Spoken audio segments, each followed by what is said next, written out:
मान लीजिए हम एक कॉइन यानी एक सिक्का लेते हैं। ये बन गया कॉइन और इस पर मैं कोशिश करता हूँ हेड्स यानी चित्त का चित्र बनाने की। ये बन गया हेड्स और मान लेते हैं कि ये एक फेयर कॉइन है, न्यायी सिक्का है। इसे हम कई बार उछालेंगे और देखेंगे कि हमें क्या प्राप्त होता है। तो चलिए शुरू करते हैं। एक बार टॉस किया तो एक बार इस फेयर कॉइन को टॉस करने के बाद क्या क्या संभावनाएं हैं हेड्स प्राप्त होने की या पॉसिबिलिटीज हैं। देखिए, दो इक्वली लाइकली पॉसिबिलिटीज या सम संभावित परिणाम हो सकते हैं जिनमें हेड्स प्राप्त होगा, यानी एक संयोग या चांस है दो में से हेड्स प्राप्त होने का। यही उत्तर होता यदि मैं टेल्स के प्राप्त होने के संयोग या चांस के विषय में पूछता। मतलब दो सम संभावित परिणामों में से एक संयोग टेल्स प्राप्त होने का है, अर्थात 1/2 चांसेस हैं। तो ध्यान दीजिए, यदि हम हेड्स प्राप्त होने के और टेल्स के प्राप्त होने के सम संभावित परिणाम या इक्वली लाइकली पॉसिबिलिटीज को ऐड करें तो वो होना चाहिए एक, यानी सभी संभावनाओं या प्रोबेबिलिटीज के जो परिणाम हैं यानी इवेंट्स हैं उनका योग बराबर होना चाहिए एक के।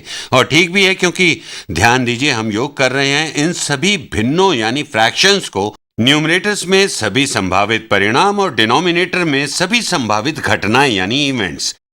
तो चलिए अब आगे चलते हैं। हम ज्ञात करेंगे प्रायिकता या प्रोबेबिलिटी। हम इस कॉइन को लेंगे और इसे 2 बार टॉस करेंगे यानी उछालेंगे और देखेंगे प्रायिकता एक बार हेड्स और फिर दूसरी बार हेड्स प्राप्त होने की। इसे ज्ञात करने के 2 तरीके हैं। एक तरीका तो यह है कि हम सभी विभिन्न प्रकार की पॉसिबिलिटीज को देखें, जैसे पहले टॉस में हेड्स प्राप्त होता है और दूसरे टॉस पर भी हेड्स मिलता है। पहले टॉस में हेड्स, दूसरे में टेल्स हमें प्राप्त हो सकता है। टेल्स पहले उछाल पर और हेड्स दूसरे उछाल पर, या टेल्स प्राप्त होगा दोनों फ्लिप्स पर।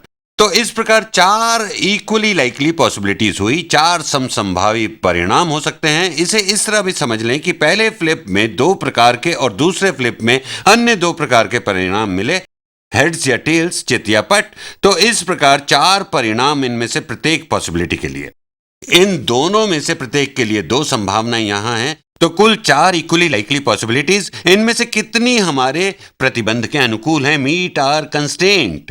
एक तो यह है जिसमें 2 हेड्स हैं, यह हमारे प्रतिबंध के अनुकूल है, बस यही है। तो इन चारों में से एक ही पॉसिबिलिटी है, तो इस पर मैंने गोला लगा दिया है, यानी 1/4 संयोग या चांसेस हैं ऐसा होने के। और दूसरा तरीका यह है कि क्योंकि ये सभी घटनाएं स्वतंत्र हैं, ये सभी इंडिपेंडेंट इवेंट्स हैं और इसके विषय में जानना प्रोबेबिलिटी ज्ञात करने के लिए बहुत ही जरूरी है। हम ऐसे सवाल भी लेंगे जिनमें ये इंडिपेंडेंट नहीं होंगे लेकिन यहां ये इंडिपेंडेंट हैं। देखिए, जो ये परिणाम है पहले टॉस या फ्लिप का होगा, उसका प्रभाव दूसरे उछाल पर नहीं पड़ेगा। बहुत से लोग इस बात को समझ नहीं पाते। गैम्बलर फैलेसी या जुआरी का भ्रम जानते हैं आप? जब वो सोचता है कि अगर लगातार कई बार हेड्स प्राप्त हों और उसके बाद एक उछाल में मुझे टेल्स प्राप्त हो जाए, जो होता नहीं है, क्योंकि प्रत्येक फ्लिप एक स्वतंत्र प्रयोग या इवेंट है। तो पहले टॉस पर हेड्स प्राप्त होने की प्रायिकता का या पहले फ्लिप या उछाल पर हेड्स प्राप्त होने का प्रभाव दूसरे फ्लिप पर नहीं पड़ता कि आपको हेड्स ही प्राप्त हो। यदि आप कल्पना करें कि हेड्स और हेड्स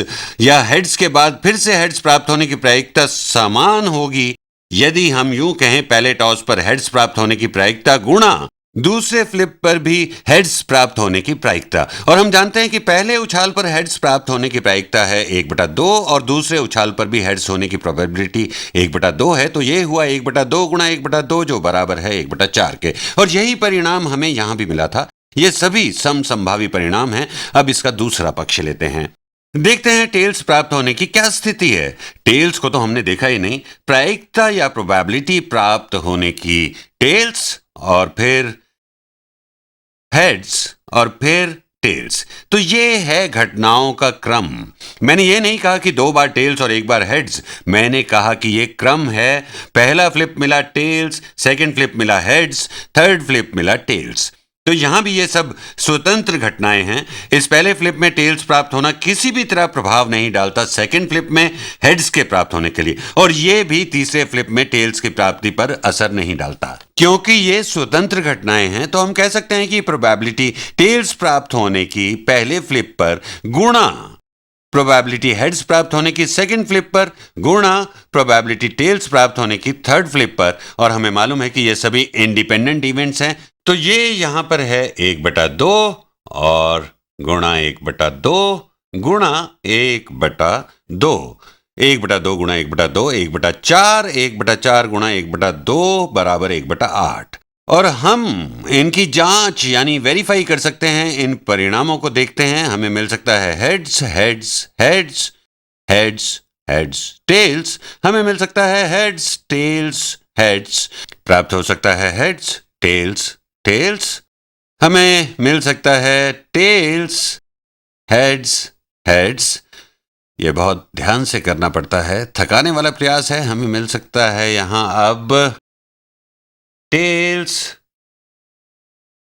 हेड्स टेल्स, और हमें यह भी मिल सकता है टेल्स टेल्स हेड्स और टेल्स टेल्स टेल्स। तो यहां देखें तो हमें कुल 8 इक्वली लाइकली पॉसिबिलिटीज प्राप्त हुई हैं, 8 संभावित परिणाम हमें मिले हैं, और टेल्स हेड्स टेल्स इसमें से केवल एक बार है। यहां है यह पॉसिबिलिटी, तो यह है एक 8 में से इक्वली लाइकली पॉसिबिलिटीज।